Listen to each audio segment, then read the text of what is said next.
जय हिंद दर्शकों, बहुत बहुत स्वागत है आप सभी का। आप देख रहे हैं लोकनायक समाचार। इस नई वीडियो को मैं ख़ास बनाना चाहूँगा आप सभी के लिए, और मेरे लिए भी ये बहुत ख़ास है क्योंकि जब नई और उभरती हुई प्रतिभाओं के बीच में जाता हूँ तो मुझे वाकई में बहुत अच्छा लगता है, और ये समाज को एक अच्छा संदेश भी देती हैं ताकि आप उनसे मोटिवेट हों, आपके बच्चे, आपके परिवार से लोग भी इस ओर जाएं और कामयाब हों, तरक्की हासिल करें। ऐसे एक युवा के साथ एक उभरती हुई प्रतिभा जो हमारे क्षेत्र और देश प्रदेश का नाम रोशन कर रही है, हमारे साथ मौजूद है। बहुत बहुत स्वागत है आपका अरमान साहब। अरमान चौधरी हमारे साथ हैं। जिला सहारनपुर के गंगो ब्लॉक के गांव पीर माजरा में इस वक्त हम मौजूद हैं। तो अरमान, सबसे पहले तो मैं आपके परिवार के बारे में जानना चाहूंगा। आपके परिवार में कौन कौन है? मेरे परिवार में सब लगभग सभी है। पिताजी क्या काम है? पिताजी मेरे ठेकेदार है। अच्छा, ठेकेदार हैं। माता जी हाउसवाइफ हैं आपके? नहीं, आंगनवाड़ी में है। अच्छा, आंगनवाड़ी में। Very good. तो इसका कितने बहन भाई हैं आप? तीन। तीन। एक बहन है, दो भाई है। क्या क्या करते हैं वो? पढ़ती है अभी। अच्छा, पढ़ रहे हैं।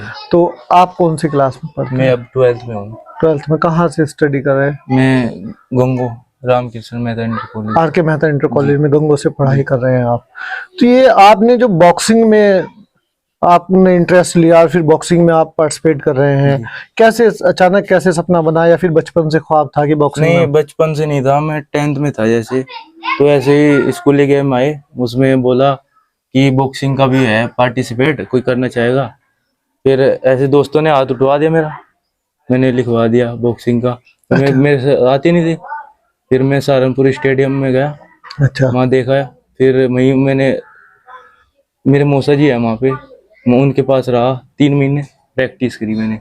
अच्छा अच्छा। जब फिर मैं स्टेट के लिए क्वालिफाई होके गया, वहाँ से मेरा स्टेट पे आया था, सिल्वर मेडल आया था उस टाइम पे। मैं झांसी हुआ था। तो यानी कि आप पहला कंपटीशन था उसमें आपका सिल्वर मेडल आया, स्टेट पे। यानी कि फाइनल में आप हार गए वहां पर? फाइनल में हम रह गए थे। क्या कैसा एक्सपीरियंस रहा था? फाइनल किस जगह पे था उसके बारे में थोड़ा? झांसी में था। झांसी में था। जो आपका कंपटीटर था फाइनल में, वो कहाँ का रहने वाला? मेरठ का था। मेरठ का था। अच्छा बॉक्सर था? अच्छा बॉक्सर था वो। बॉक्सर कोच भी था एक। अच्छा। उस टाइम पे मैं अंडर 17 खेल रहा था। वो बंदा तो बड़ा था मेरे से, ऐसे था, 20-25 साल का था लड़का, पर उसने एज कम करा रखी थी तो कुछ कर भी नहीं सकते थे। अच्छा। तो रह गए थे। ये कब की बात है? ये 10th में था, अब 12th में हूँ। अच्छा, 2 साल पहली बात है ये। फिर उसके बाद में आप तैयारी करते रहे? फिर उसके बाद मैंने तैयारी करी। फिर मैं यहाँ वहाँ से हट गया। 11th में मैंने यहाँ से रामकृष्ण मेहता में ले लिया एडमिशन। फिर वहाँ से गया मैं स्टेट के लिए क्वालिफाई करके। वहाँ पे मेरा ब्रोंज पड़ा था मेडल, तो उस बार भी रह गया। अब की बार मैंने गोल्ड आया। इस बार गोल्ड आ गया? तो यानी कि पहले सिल्वर, फिर ब्रोंज, और इस बार गोल्ड। हौसला नहीं हारा आपने। अब ये बताएं कि इस बार गोल्ड में कौन कौन से, किस किस जगह के कंपटीटर रहे आपके? एक प्रयागराज का था।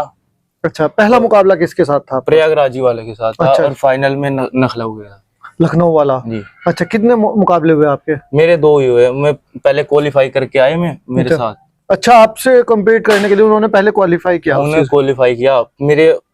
मैं बाय करके आगे चला गया था। अच्छा। उनसे वो देख लेते हैं बंदा कौन सा अच्छा रहता है। अच्छा अच्छा। तो उनकी पहले आपस में कराई, जैसे अच्छा। रहते हैं ना, पहले उनकी आपस में कराई, बाद में मैं आगे भेज दिया, फिर मेरे साथ कराई उनकी। अच्छा। तो उनमें से मैं एक लिख रहा। फाइनल स्कोर क्या रहा था आपका? मैंने RSC में उतार दिया था उसको। RSC फर्स्ट राउंड में उतार दिया था। अच्छा, फर्स्ट राउंड में RSC में उतार दिया आपने। यानी कि एक तरफा मुकाबला हुआ। दर्शकों को बताना चाहूंगा साधारण शब्दों में, कोई कम्पीट नहीं कर पाया हो। सामने जो कम्पिटिटर था वो एक तरफा मुकाबला हुआ बिल्कुल। और इस कौन सी आपकी वेट कैटेगरी कौन सी थी? मेरी 81 से 91 की थी। 81 to 91, यानी कि 81 किलो से 91 किलो की कैटेगरी में इन्होंने कम्पीट किया और गोल्ड मेडल ला। जहाँ जिस इलाके से ये आते हैं, पीर माजरा एक बहुत छोटा सा गांव है। यहाँ पर स्पोर्ट्स का कोई इस तरह का रुझान नहीं है, कोई इस तरह का माहौल नहीं है, ना इस तरह की कोचेज हैं, ना फिर इस तरह के साथी हैं या जिससे मोटिवेशन मिले। लेकिन अरमान की वजह से बहुत सारे बच्चों को और लोगों को मोटिवेशन मिलेगा। तो अरमान, अब आगे के लिए क्या? बस अब नेशनल की तैयारी करनी है। नेशनल कहाँ पर है आपका? नेशनल दिल्ली में हो सकता है। अभी तक फाइनल नहीं है? अच्छा, नेशनल के लिए क्या तैयारी है? कहाँ रह करके तैयारी करेंगे? मैं अभी यहाँ पे रह रहा हूँ, जबीरण में। आशीष भैया है, कोच है हमारे। कहाँ? कौन सा जबीरण? ये फनपुरी नकुड़ के पास में, हाँ, जो नकुड़ के पास जी, है, जी। झबीरन में। जी जी अच्छा, तो जाट है वहाँ, तो बड़ा अच्छा माहौल है। जी जी। मैं वहां पर रहा हूँ वहाँ टाइम, जी। तो वहां पे तो बड़ा अच्छा माहौल है स्पोर्ट्स का। जी। वहाँ नेशनल प्लेयर्स हैं, इंटरनेशनल प्लेयर भी हैं। इंटरनेशनल ही है आशीष भैया, उनकी एकेडमी है खुद की, उन्होंने ही कराई थी मेरी अब की बार प्रैक्टिस। एकेडमी कहाँ पर है उनकी? झबीरण में ही है। खास झबीरन में है। तो फिर आना अप डाउन करेंगे आप कैसे? नहीं, मैं वहीं पे रह रहा था। अच्छा, वहीं पे रहेंगे।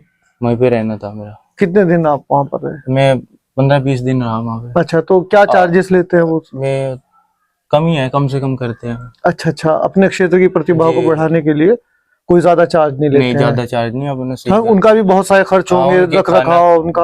अच्छा, खाना भी वही देते हैं? खाना भी वही देते हैं, रहने के लिए देते हैं, अपने साथ रखते हैं पूरा दिन पूरी रात, मतलब अच्छा सुबह उठाते हैं, फिर प्रैक्टिस कराते हैं अच्छे से, फिर खाना देते हैं अच्छे से, मतलब अच्छा। अच्छे से सुबह रखते किस हैं। टाइम उठ जाते हैं आप? सुबह 4-4:30 बजे। 4:30 बजे उठ जाते हैं, और फिर वर्कआउट शुरू हो जाता है, एक्सरसाइज? 4:30 बजे उठ के हम फ्रेश होके ग्राउंड पे निकल जाते हैं, फिर वहाँ पे वर्कआउट होता है, कार्डियो वगैरह।